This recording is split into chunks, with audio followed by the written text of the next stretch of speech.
I'm Salvador Fabregas. I'm 75 years old.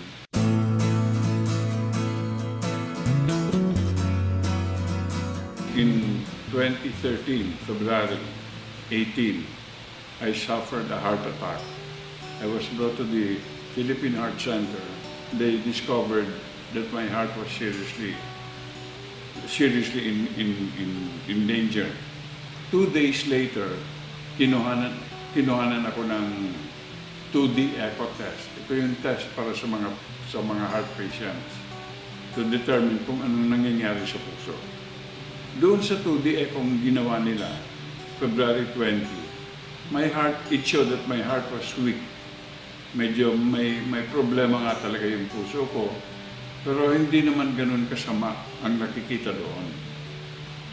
Pero nung narinig doon kaibigan ko si Mr. Alan Lim, from Malaysia, who was a friend from way back, nung narinig na nagka-heart attack ako, pinadalahan agad niya ako ng 3 kahon ng Nutri-V.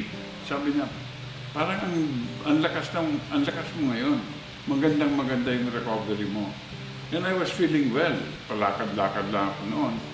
Beginning from August hanggang January, I started to feel very bad. Yung talagang masamang pakiramdam ko. Na maski yung mga doktor, nagtataka kung bakit ang ganda na nung recovery ko, bigla lang bumagsak. Nakita na yung puso ko nag-enlarge. It was that bad. And I was really suffering. In fact, I was telling my wife, kung ganito din lang naman, huwag na lang, tawagin na natin yung mga anak na sa Amerika. Ganun na kasama ang pakiramdam ko.